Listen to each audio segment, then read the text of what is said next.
Hey guys, this is Shobhit and आज मैं आपको ये बताने वाला हूँ कि ग्रेट ईस्टर्न का फॉर्म फिलअप कैसे किया जाएगा। क्योंकि ग्रेट ईस्टर्न का फॉर्म आ चुका है, बहुत लोगों ने फिल करना शुरू भी कर दिया है।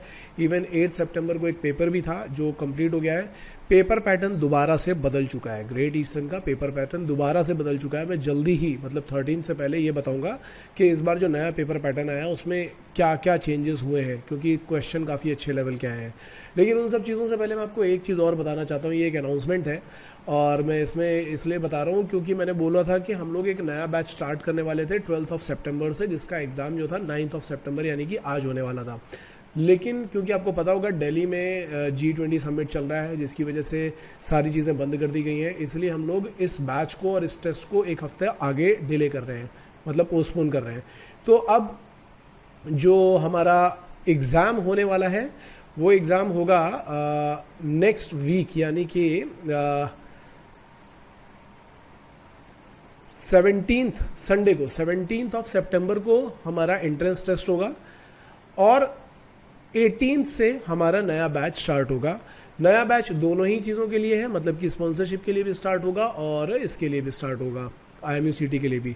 तो जो बच्चे 1 ईयर की प्रिपरेशन के लिए बैठे हुए हैं, जिनका इस बार का IMU का बहुत अच्छा रैंक नहीं आया था या सिलेक्शन नहीं हो पाया था, जिनको लग रहा है कि उनको अच्छी तरीके से तैयारी करनी चाहिए, उनके लिए बैच स्टार्ट हो रहा है। 1 ईयर का है, सितंबर में स्टार्ट हो रहा है। और जो बच्चे ऐसे हैं जिनको रैंक मिल गया था, एक डिसेंट सा रैंक मिल गया है, लेकिन उनको लग रहा है कि नहीं, अभी स्पॉन्सरशिप की प्रिपरेशन अच्छी तरीके से हो जानी चाहिए, क्योंकि इस बार पेपर पैटर्न बदल रहा है, पेपर भी बदल रहा है। अब ऐसा नहीं हो रहा है जैसा कि पहले हुआ करता था कि 4-5 पेपर थे, वही घूम घूम करके आ जाते थे। अब वैसा नहीं हो रहा है। तो अपना टाइम बर्बाद करने से ज़्यादा अच्छा है कि आप एक अच्छा क्लासेस ज्वाइन कर लो, एक ऐसी जगह जहाँ पे आपको प्रॉपरली गाइड किया जा सके, आपके ऊपर ध्यान दिया जा सके। इसके लिए आपको एंट्रेंस टेस्ट देना होगा। मैंने पहले ही बोला था कि मैं उन बच्चों को लूँगा या तो नॉलेजेबल होंगे या फिर कोचेबल होंगे, उन बच्चों को हम लेने वाले हैं। इसके लिए हम एक छोटा सा टेस्ट रख रहे हैं जो फॉर्मूला बेस होगा, और उस टेस्ट के बाद हमारा पूरा का पूरा बैच स्टार्ट हो जाएगा। आई होप आपको यहाँ तक क्लियर हो गया होगा। अब हम चलते हैं कि ग्रेट ईस्टर्न का फॉर्म फिलअप कैसे करना है। तो देखो, आपको क्या करना है, गूगल पे जाओ, GEIMS DNS डालो। जैसे ही डालोगे तो ये वाली वेबसाइट यहाँ पे हाउ टू अप्लाई और ये सब है। तो फिलहाल आप चाहो तो हाउ टू अप्लाई पे चले जाओ या होम पेज पे भी चले जाओगे तो भी कोई इशू नहीं है। मैं जनरली होम पेज पे आ रहा हूँ। होम पेज पे जैसे ही आओगे तो एक कॉशन नोटिस दिया जाता है, जिसमें बताया जाता है कि किसी भी एजेंट वेजेंट के चक्कर में मत पड़ो, किसी भी फ्रॉड के चक्कर में मत पड़ो। ये सारी चीज़ें दी जाती हैं। यहाँ पे एक ईमेल आईडी भी दी जाती है। इस ईमेल आईडी को ध्यान से देख लेना, इस पर आप मेल कर सकते हो। इसको मैं कट कर रहा हूँ। यहाँ पे जब आप आओगे तो देखो, यहाँ पे क्या है कि प्रोस्पेक्टस दिया हुआ है DNS का। बहुत बच्चे पूछते हैं कि सर इनका क्राइटेरिया क्या होता है, उसका क्राइटेरिया क्या होता है। तो अगर आप इस प्रोस्पेक्टस को क्लिक करोगे तो ये पूरा का पूरा एक PDF खुल करके आ जाएगा। यहाँ पे बहुत सारी चीज़ें दी हुई हैं, बहुत सारी चीज़ें दी हुई हैं, मतलब कि क्या ड्यूरेशन है, कितना ड्यूरेशन होता है प्री सी ट्रेनिंग का, आप ध्यान से देख लो। मिनिमम रिक्वायरमेंट क्या होता है, PCM कितना चाहिए होता है, या BSc करके आ रहे हैं तो क्या चाहिए होता है, इंग्लिश में कितने % मार्क्स चाहिए होते हैं, सारी चीज़ें इसमें दी हुई हैं। ठीक है, 50% इंग्लिश में चाहिए होते हैं 10th या 12th में। PCM जो होता है वो भी यहाँ पे दिया हुआ है, आपका 10+2 PCM से होना चाहिए, वो भी 60% से। और उसके बाद जिनका सिलेक्शन होगा उसका क्या क्राइटेरिया है, एज लिमिट 24 से ज़्यादा नहीं होनी चाहिए, मैरिटल स्टेटस अनमैरिड होना चाहिए, 40 सीटें हैं, एप्लीकेशन फ़ीस जो है वो 750 रुपीज़ है। बाकी जो मेडिकल क्राइटेरिया है वो भी यहाँ पे दिया हुआ है। तो आप एक बार इसको बहुत ढंग से पढ़ लेना, और अगर आपको नहीं समझ में आ रहा होगा तो आप कमेंट सेक्शन में आकर के बताना, तो मैं इसको एक्सप्लेन करने के लिए एक सेपरेट वीडियो बना दूंगा। ठीक है। एडमिशन प्रोसेस कैसा होता है, स्टेप 1 में हमें क्या करना है, आपको जाकर के फॉर्म फिलअप करना है, एग्जामिनेशन फ़ीस पे करनी है। सेकंड स्टेप में क्या होगा, आपके पास ईमेल आ जाएगा, लॉगिन डिटेल्स आ जाएंगी सारी की सारी। स्टेप 3 में आपको, मतलब स्टेप 2 में आपको एग्ज़ाम लिखना है, कट ऑफ क्लियर करने हैं। फिर उसके बाद जो सिलेक्टेड कैंडिडेट होंगे स्टेप 4 में उनका इंटरव्यू होगा। स्टेप 5 में उन सबकी एक मेरिट लिस्ट बनेगी और उसके बाद आपको वहाँ पे सिलेक्ट किया जाएगा। इसके अलावा अगर और कुछ क्वेश्चंस हैं तो वो यहाँ पे सारे के सारे दिए हुए हैं। अप्लाई करने का प्रोसीजर दिया हुआ है, करियर पाथ दिया हुआ है कि आप डेक कैडेट बनोगे, then 3rd officer, then 2nd officer, then chief officer and then master बनोगे। स्टाइपेंड और सैलरी क्या है वो सारी की सारी यहाँ पे बताई गई है, मतलब A to Z सारी चीज़ें इसमें दे दी गई हैं। फीस देखोगे तो फीस भी यहाँ पे 6,51,000 रुपये दिखाई पड़ रहा है, 6,51,512 ये दिखाई पड़ रहा है। क्यों ग्रेट ईस्टर्न में जाना चाहिए, देखो जब आप ग्रेट ईस्टर्न का इंटरव्यू देने जाओगे ना, उसके लिए ये पेज बहुत इंपॉर्टेंट होता है कि वाई GEIMS। अगर आप इसको देख के जाओगे तो काफ़ी सही रहेगा इंटरव्यू के पॉइंट ऑफ व्यू से। तो मेरे ख्याल से आपको ये पॉइंट समझ में आ गया होगा। ये पेज आपको बहुत अच्छी तरीके से देख लेना है फॉर्म फिलअप करने से पहले। अब इसके बाद हम जाते हैं कैसे रजिस्टर करना चाहिए। तो ये है click here to click here for online application form. जब आप यहाँ पे क्लिक करोगे तो दूसरी विंडो, वैसे मैंने पहले से ही खोल रखी थी लेकिन मैं आपको पूरा प्रोसीजर दिखाना चाहता हूँ। तो यहाँ पे आओगे तो ये देखो यहाँ पे इंस्ट्रक्शन लिखे हुए हैं GME के लिए, DNS के लिए, ETO के लिए, GP रेटिंग के लिए, सबके लिए है। बहुत बार बच्चे मुझे पूछते हैं सर GP रेटिंग के लिए कौन सा कॉलेज अच्छा है, भाई ये वाला कॉलेज अच्छा है, यहाँ पे ले सकते हो। फिलहाल हम लोग DNS के लिए जा रहे हैं। आप DNS पे क्लिक करोगे तो आपको अगेन ये एक बार पूरा क्राइटेरिया दिखा देगा, कितना परसेंटेज रिक्वायर्ड है, क्या क्वालिफिकेशन होनी चाहिए, सारा का सारा दिखा देगा, एज लिमिट भी दिखा देगा, सब कुछ ये दिखा देगा आपको। ठीक है, अब चलते हैं नेक्स्ट पे। यहाँ पे लेकिन एक चीज़ याद रखना, DNS के लिए मिनिमम 17 ईयर्स रिक्वायर्ड है। किसमें? ग्रेट ईस्टर्न में। अब इसमें चलते हैं, नेक्स्ट करते हैं। जैसे आप नेक्स्ट करोगे तो यहाँ पे आपको एक पूरा फॉर्म दिखाई पड़ रहा है। यहाँ डाल दो आप DNS डालोगे, यहाँ पे आपको अपनी एक फ़ोटो अपलोड करनी है। बाकी जहाँ जहाँ पे ये रेड कलर के स्टार लगे, जैसे नेम में, लास्ट नेम में, डेट ऑफ बर्थ में, एज, मोबाइल, इन सब में, तो आप जैसा फिलअप करते जाओ। सपोज करो मैं ही फिलअप कर देता हूँ इसको। तो अच्छा, यहाँ पे इसमें एक ये भी फंडा है कि आपको एक पहले ये स्टेप कंप्लीट करना पड़ेगा, आपको एक फ़ोटो चूज़ करना पड़ेगा, तभी आप आगे जा पाओगे। तो चलो जैसे मैं एक फ़ोटो देखता हूँ, मेरे पास कोई फ़ोटो पड़ा होगा तो मैं चूज़ करके डाल दूँगा। फ़िलहाल मुझे कोई फ़ोटो तो नहीं दिखाई पड़ रहा है।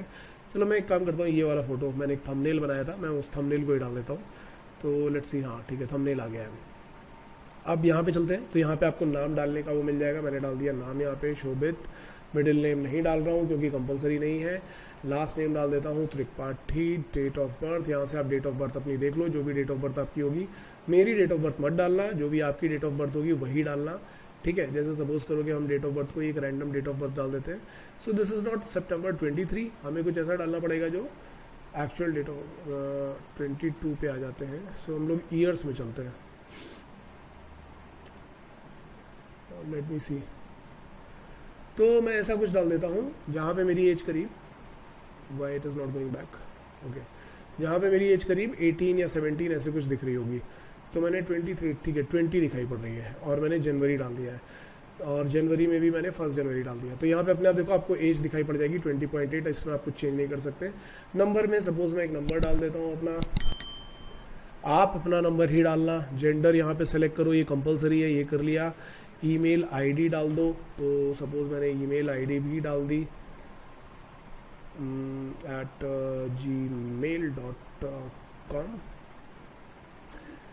अब यहाँ से क्या होगा, ये एक OTP जनरेट करने के लिए बोलेगा। जब आप OTP जनरेट करोगे तब आप आगे जा पाओगे। तो यहाँ पे आप जनरेट करो एक OTP। तो बोल रहा है कि ईमेल आईडी वेरीफाई करनी पड़ेगी हमें। जनरेट OTP पे जाएंगे तो उसने बोला है कि हमने OTP सेंड कर दिया आपकी ईमेल आईडी पे। चलो मैं एक बार चेक कर लेता हूँ कि मेरी ईमेल आईडी पे क्या OTP आया है। ठीक है, लेट मी चेक।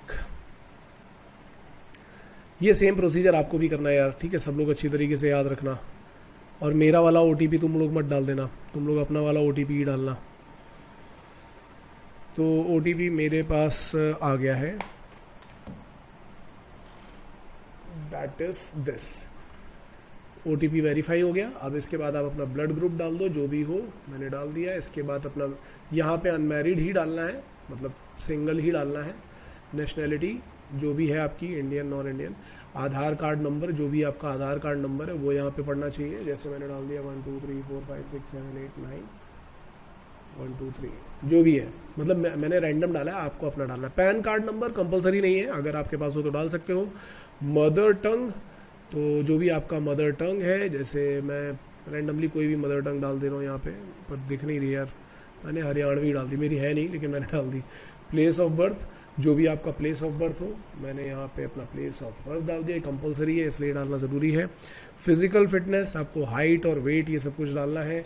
तो सपोज़ मैंने हाइट डाल दी 183, वेट डाल दिया 83, ठीक है, ये आ गया। बस ये कंपलसरी था तो ये मैंने डाल दिया है। पर्सनल डिटेल्स यहाँ पे कंपलसरी नहीं दिखाई पड़ रहे हैं, तो आप इनको यहाँ नहीं भी डालोगे तो भी चलेगा। पर्सनल डिटेल्स में ऐसा कुछ भी कंपलसरी नहीं दिख रहा है। एड्रेस डिटेल्स, पर्सनल डिटेल्स, हाँ यहाँ पे है, पर्सनल डिटेल्स में भी कुछ कुछ चीज़ें तो हैं फिलहाल। हाँ, ये अब पर्सनल डिटेल्स में ये father's name, mother's name, mobile number, ये सब कुछ आपको डालना है। पासपोर्ट डिटेल्स भी डालने, याद रखना। पासपोर्ट अगर अभी तक नहीं बनवाया होगा तो बनवा लेना। बहुत बच्चे पासपोर्ट के चक्कर में नाप दिए जाते हैं, इसलिए पासपोर्ट डिटेल्स पूरी की पूरी डाल देना। फिर यहाँ पे अपनी एड्रेस डिटेल्स में सारी की सारी एड्रेस डिटेल्स डालो, देन क्वालिफिकेशन डिटेल्स में अपनी क्वालिफिकेशनल डिटेल्स सारी की सारी डालो, क्योंकि वीडियो बड़ा हो जाएगा इसलिए मैं सारी की सारी चीज़ें डाल करके नहीं दिखा रहा हूँ, आपको डालनी है। और देन आप जाओगे यहाँ पे ऑनलाइन पेमेंट पे, 750 रुपये का पेमेंट है, जब आप सबमिट करोगे तो वो आपसे ऑनलाइन पेमेंट ले लेगा, और इसके बाद आपकी ईमेल पे सारा कुछ वेरिफिकेशन और सारी चीज़ें आ जाएंगी, आपकी डेट वगैरह आ जाएगी कि कब आप एग्ज़ाम दे सकते हो।